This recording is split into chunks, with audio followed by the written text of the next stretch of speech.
On the Lunar New Year weekend, Victoria is locking down again. For Valentine's Day, Victoria is locking down again. In the year of the ox, it is all stubbornly happening again. It's been a while since we were standing here, and it's all coming back. It is indeed. It's repeating on us like a bad meal. Incredibly, a state that has been in lockdown more than any other in this nation, a state that suffered a 3-month lockdown last year with a curfew, mind you, this state is confining its 6.5 million people back into lockdown for at least 5 days. All this with fewer than 20 active cases, all connected to hotel quarantine, an outbreak in Melbourne. Yet the whole state is locked down from Mildura down to the bottom of Gippsland. Premier Daniel Andrews, the man who has presided over all of the state's hotel quarantine failures and all of its over-the-top responses, such as a curfew that no medical or law enforcement authority recommended. This is the same man who just 2 days ago said his hotel quarantine system was the envy of the nation. Well, he's now slapping down this draconian lockdown on his people. And as usual, there is someone or something else to blame. I have more to say about the future of hotel quarantine quite soon. This is not the 2020 virus. It's something very different. Something very, very different. So it's all blamed on a new strain. Forget 2020 and everything the Victorian government did wrong. Forget learning from your mistakes. This is all different, he says. Same pandemic, same state, same problems, same over-the-top response. But apparently it's all different. If you've just tuned in, here's what's happening. After 5 new infections were recorded in Melbourne over the past 24 hours, just 5 new infections. The state will lock down for 5 days from midnight tonight. People will only be allowed to leave home for 4 reasons: shopping, essential work, 2 hours exercise or caregiving. People will not be allowed to travel more than 5 kilometres from their homes. There will be no visitors allowed at private homes.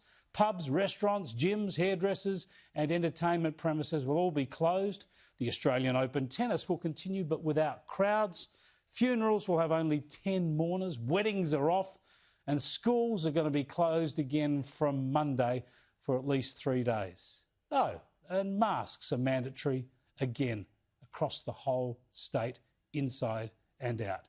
Fewer than 20 cases over the past week, closely connected to hotel quarantine in certain Melbourne locations, but more than 6 million people across the state locked down. Hard borders have been thrown up by South Australia, Western Australia and Queensland. Victorians are again pariahs in their own country. In New South Wales, they've been able to deal with far more overseas people returning into quarantine. 4 times more people returning for quarantine into New South Wales than Victoria. And in New South Wales, significant outbreaks from overseas, from quarantine and from Victoria have been tackled and beaten without locking down the whole state and without closing state borders, except from Victoria at the height of its mess last year. But if, like me, you are infuriated and dumbfounded at what Daniel Andrews has done to his state and done to his people, locking them down again, basically because even after a year of practice, he has no faith in his own systems of quarantine and contact tracing, then wait till you hear what he's arguing next. He is starting to argue that it might be time for this nation to stop letting Australians come home. We have got to face the fact, all of us, that we're not, from a quarantine point of view, we're not dealing with the virus we were dealing with last year. We're dealing with a very different strain. It moves faster. It's transmitted more easily.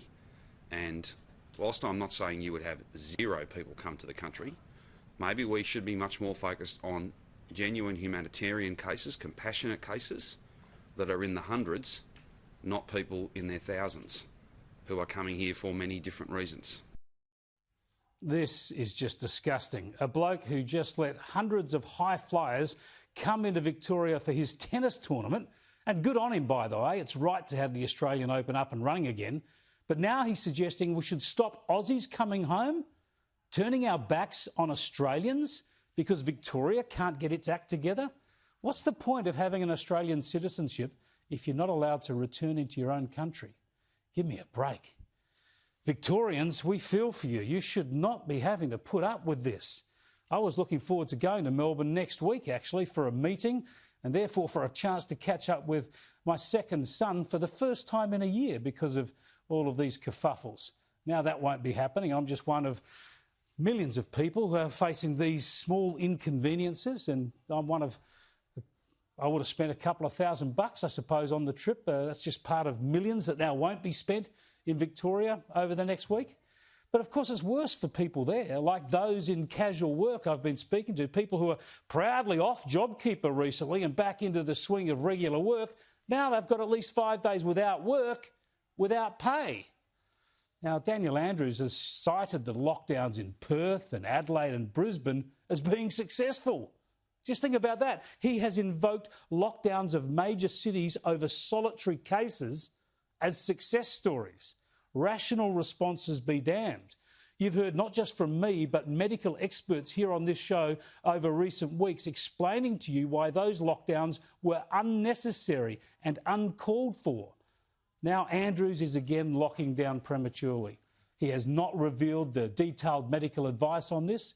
He hasn't shown us any cost-benefit analysis. He's just gone with his heavy hand yet again. Not because this is out of control. He should be able to control this with contact tracing and isolation. New South Wales has shown that. He's locking down now because he has so much political capital tied up in this thing. He has so much ground to make up that he's scared stiff about every infection, no matter how mild. He's scared that they're all going to be counted against him politically. Andrews needs to stop bragging about a pandemic system that has been a shambles in his state.